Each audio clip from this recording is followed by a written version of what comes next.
Hello दोस्तों। तो कैसे हैं आप लोग? उम्मीद करते हैं आप लोग सब बढ़िया होंगे, मस्त होंगे।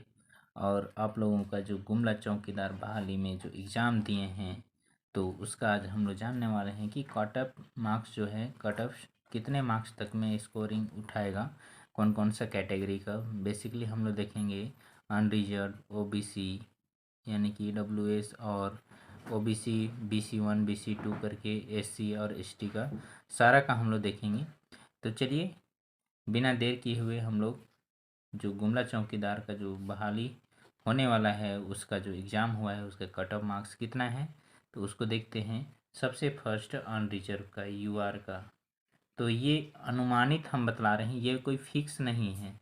ये उधर से नोटिफिकेशन के थ्रू से कुछ नहीं है, लेकिन अनुमानित में हम बता सकते हैं कि इसका जो कट ऑफ मार्क्स अनरिजर्व का होगा वो उम्मीद करते हैं कि 38 से लेके 47 तक हो सकता है। इतना के बीच में अगर उठा देगा तो ये अनरिजर्व का उठाएगा। आगे देखते हैं हम लोग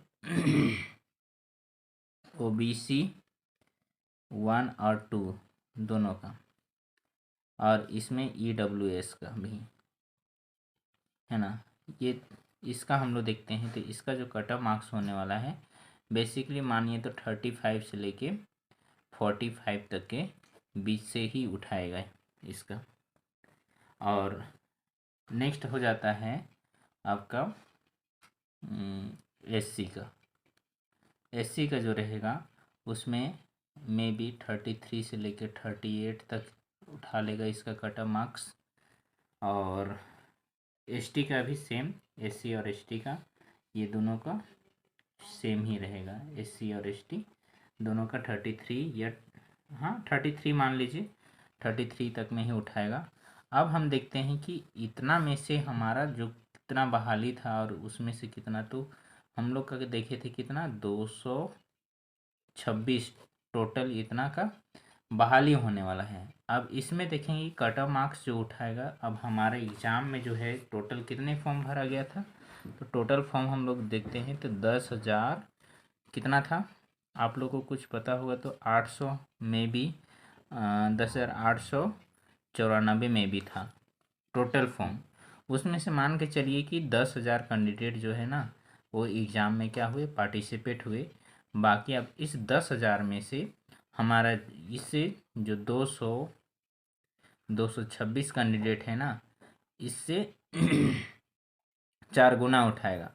तो मान लीजिए कि 1,000 कैंडिडेट को क्या करेगा, हमारा कट ऑफ मार्क्स में जो है मार्क्स स्कोरिंग करके, और 1,000 कैंडिडेट को ये क्या करेगा, हायर करेगा। और उसके बाद इसका फिजिकल होगा, मेडिकल होगा, और दौड़ जो है दौड़ भी। तो बिना देर के हुए हम लोग बहाली का जो कट ऑफ मार्क्स, अगर आप लोग का स्कोरिंग जितना है तो आप लोग बिना देर के हुए इसका दौड़ अब जानते हैं दौड़ कब होने वाला है। इसका दौड़ में भी अगस्त का ये जो माह है ना, अगस्त में ही इसका अंतिम सप्ताह में ले लेगा। अंतिम सप्ताह, अंतिम सप्ताह, अगस्त का अंतिम सप्ताह में लेने की बहुत ही ज़्यादा संभावना है। अगर अगस्त का अंतिम सप्ताह नहीं होगा तो सितंबर का पहला हो सकता है। तो आप लोग दौड़ में जिसका मार्क्स स्कोरिंग इतना आ रहा है तो आप लोग दौड़ में पूरी तरह से लग जाइए। कहे कि दौड़ जब तक तैयारी नहीं रहेगा तब तक हमारा दौड़ना पॉसिबल नहीं होता है। और दौड़ हम लोग को कितना दौड़ना है, तो 1600 मीटर दौड़ लगाना है। तो चलिए आज का जो इन्फॉर्मेशन था यहीं तक था, और चलिए मिलते हैं नेक्स्ट वीडियो में। अगर कुछ नया नोटिफिकेशन आएगा कि दौड़ सब कब कब होने वाला है वो सब सारा नोटिफिकेशन में आप लोग को मिल जाएगा। तो बिना देर किए हुए मेरा इस चैनल को सब्सक्राइब कर ले और अपने दोस्तों को भी ज़रूर शेयर करें।